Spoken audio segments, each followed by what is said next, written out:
So without further ado, getting into Joel Embiid here in this Sixers game versus the Warriors. Joel Embiid came into this game with, on the injury report, with a knee injury. I specifically referenced the injury report because that was a little bit of a topic of conversation, because on Saturday night the Sixers were slated to play the Denver Nuggets. We were looking to get another Joel Embiid versus Nikola Jokic matchup, and with about 25 minutes before the game, the trainers saw something in pregame shoot-around with Embiid that they had flagged as concerning. So they pulled him out of that game. He was a late game scratch for that one. Did not play, and then he went on to miss the game 2 nights ago against the Portland Trail Blazers. So last night he comes into this game, he's on the injury report, he is cleared to play, and it was clear from the very beginning that he was struggling physically. He was limping significantly. He had to go to the locker room after playing about 10 minutes early on in that one with a wrap around his knee, but he came back out and he toughed it out for a lot of the game, despite all of us sort of watching that game and seeing that something was not right with him. There was a point in the first half where he just sort of took a little bit of a jog forward and his knee just gave out on him and he ended up hitting the floor, no contact or anything. And that's when I was really starting to get concerned. And he ended up playing through most of the game, but he wasn't really playing like himself. This was a version of Embiid that, it's not even totally fair to say that it was sort of like the younger Embiid, but he was not looking to be anywhere near as aggressive as we have seen him in the past few months as he's been putting together this MVP campaign. He was struggling with mobility. He was settling for lazy outside shots. When he was going inside, he was sort of seemed so focused on himself that a lot of the problems that he had early on in his career, as far as not being able to pass out of double teams, not sensing the double teams, he was just getting ransacked. He finished with a really bad stat line, played 30 minutes, had 14 points, 7 rebounds, and 8 turnovers. And just out of curiosity, I sort of dove into this a little bit, just asking myself, when was the last time we've seen Joel Embiid play this poorly? And using the game score statistic, this is a stat that you can find. It basically just weighs the different box score statistics and values different categories with a different value, adds them all together, and spits out a game score. This is not a perfect system, obviously. It's about the, most sophisticated almost box score watching stat that there is. So again, it is definitely flawed, but it is at least a rough estimate into giving sort of what kind of a production a player had in a game. And Embiid finished with a game score of minus 0.7. which is far and away the worst game that he's had this season. That includes last season as well. The lowest he had was something like 8 points, and then might have even been 10 points. I was looking through the past 3 seasons. This was the worst game score that he has had since May of 2021. So he was very bad. The Warriors end up losing this game. They were really trying to force him through this even in the fourth quarter, despite some of their bench minutes actually being more productive. But Joel Embiid was determined to play in this game, and as to why that is, we'll sort of get into a little bit more through this segment. But the 76ers have now lost 4 straight games. Now, Tyrese Maxey, their likely all-star guard, has missed the past 2 with an ankle injury, so that's obviously been a part of it. No Embiid or Maxey against Portland last night, the first half of a back-to-back, and they got steamrolled in that one. They were in this game for a while, but obviously fall short. So in terms of the specific 4-game losing skid, pushing them back down to the 5th seed in the East, I would say that it is not panic mode whatsoever, really.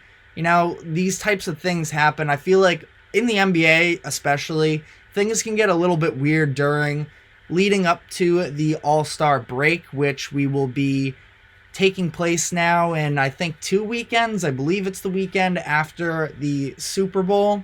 So, you know, that can happen. It's, you know, middle of the season. You're now halfway through, but not quite at the break. Things can get weird, but this could be panic mode depending on what happens with the MRIs. We're still waiting on that because Joel Embiid, he late in that 4th quarter went down with a more serious knee injury, and he did not return. Nick Nurse, after the game, said that this was actually unrelated to the knee injury that he came into the game on the injury report with. So, again, I think that there's a lot of stuff going on with this whole injury situation, especially considering a lot of this has become about Embiid's MVP race, and even more so than that, just the amount of scrutiny that he has been receiving. Now, I think that at times it can be justified. I mean, sports fandom, I feel like as a whole, and the NBA takes it to the next level. The level of toxicity within fan bases and the fans of the sport as a whole, there's just nothing like it. And I think that especially following Joel Embiid missing the Denver Nuggets game this past weekend, so many people were on his case. There was all this talk, and now, fair or not, he has not played in Denver since 2019. He's missed the past handful of matchups there. This season, there have been a good amount of instances where he would sit out games, again, whether it was a true injury or not, but facts are facts. He would miss a handful of games against the upper echelon teams in the league and then return to score 40 points against the Washington Wizards, or, you know, these bottom feeder teams. Sorry, any Wizards fans out there, but you and I both know it.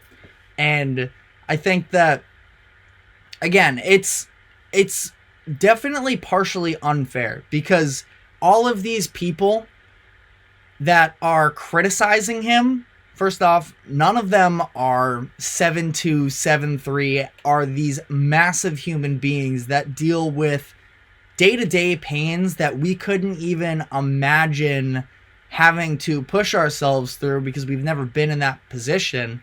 And again, you're asking yourself to physically put yourself on the line for these games that, you know, they are regular season games, and I definitely don't want to diminish the importance of showing up if you're healthy, because the NBA as a whole, the whole reason this 65-game minimum for NBA awards came into place because the regular season was viewed as a joke by a lot of people. And I think that the initiative to correct that is definitely in the right place when it comes to the intent. But then it sort of just additionally gives NBA fans this fuel to come down even harder on guys when they do miss games. And for a player like Joel Embiid, who missed the first couple seasons of his career with a foot injury at his enormous size, we all see the talent there.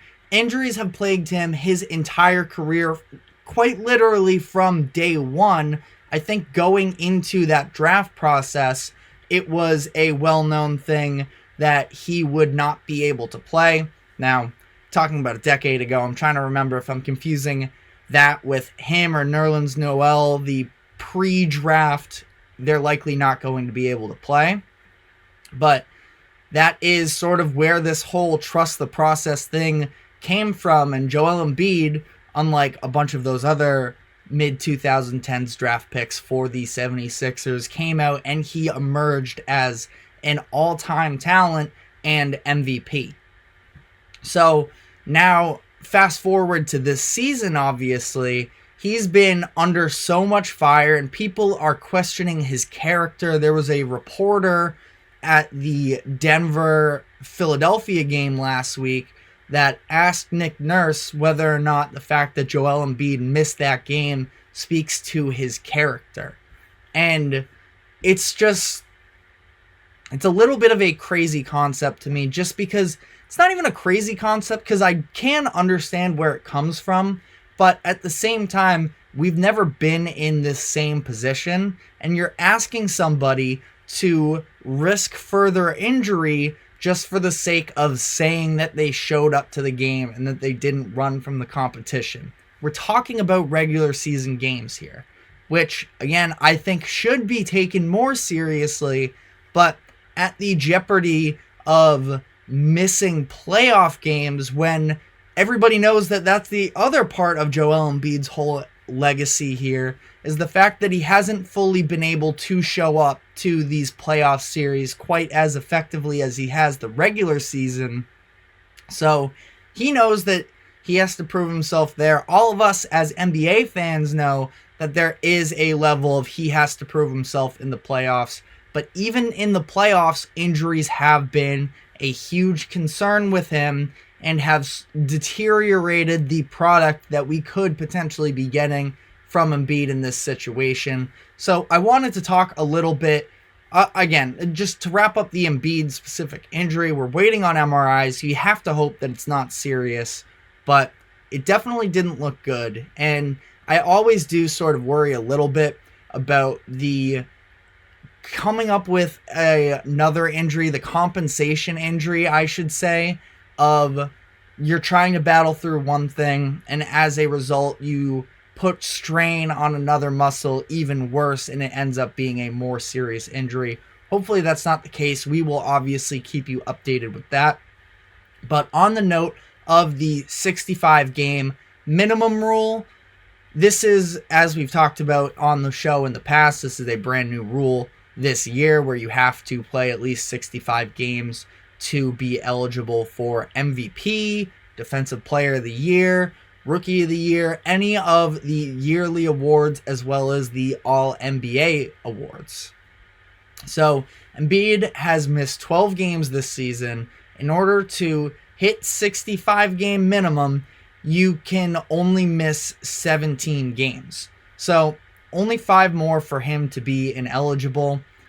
And if you look at this, he's probably going to miss, I would guess, with this injury alone, 5 games is very possible. Plus, that means he would have to play all the rest of this season, which I think is maybe a little unrealistic, which means that he will, in my opinion, as of today, likely not make any of the All-NBA awards. And MVP is one thing. I think that there should be a higher threshold for MVP having to be there. Now, this is a stat that we talked about last week, is the fact that there's only been one player in NBA history in a full 82-game season to play less than 65 games and win the award. That was Bill Walton in 1978.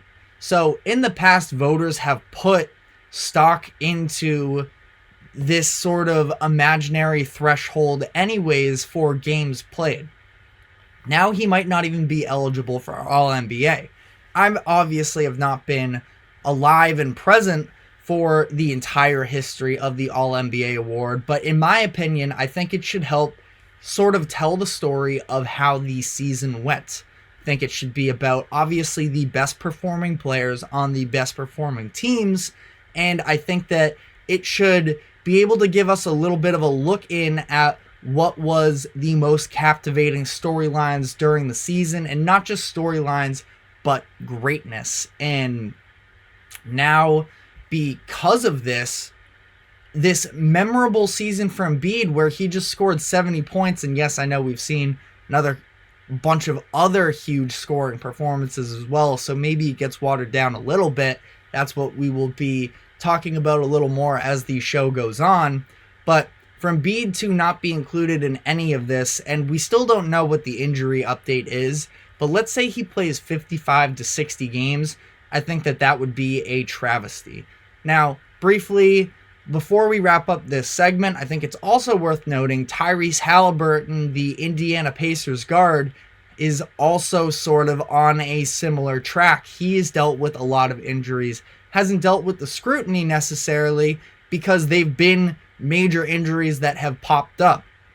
And he doesn't have a history of injuries or anything. So, well, last year he missed a lot of games, but my point being that he doesn't get really pushed to the limits like Embiid does, but he's actually missed more games than Embiid has this season. He's missed 13. He's going to be an all-star starter, and I think that he's another one that is very much in jeopardy of not being able to be selected to the All-NBA team, and I think that that is a mistake. And ultimately, you know, some people care about the record books more than others.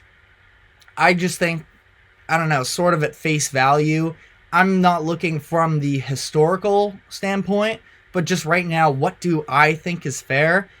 Again, we'll have to see how many games these guys play down the stretch, but I do think that they should be eligible because it wouldn't fully be encapsulating what the story of the season is if they play, say, 63 games instead of 65. I think the voters should have the know-abouts, really, to consciously take into consideration games played, but I thought that it was interesting that Draymond Green, who we will be talking about on the other half of this segment, Draymond talked about how he thinks that the rule is BS, and he lost a Defensive Player of the Year award to a Kawhi Leonard who played something like 51 games, is at least what he said on his podcast. So there's obviously a lot of different perspectives to take in mind when it comes to all of this, but I think that it's gotten messy. And while I do like the idea behind the concept, and I think that the NBA was trying to actively improve their product, it has led to a little bit of controversy. And I think that it becomes a little more weighted when you also consider the fact that so many of these NBA players' contracts are tied to incentives such as making all NBA teams and stuff like that. So it just becomes more complicated than just a fun who is being selected to all NBA teams. So that is all we have time for on this segment. We're going to take a quick break, and when we come back on the other side, we will be talking about none other than Draymond Green, who has since returned from suspension, and in my opinion, he's been putting on a little bit of a show. So we will be right back. Stick with us.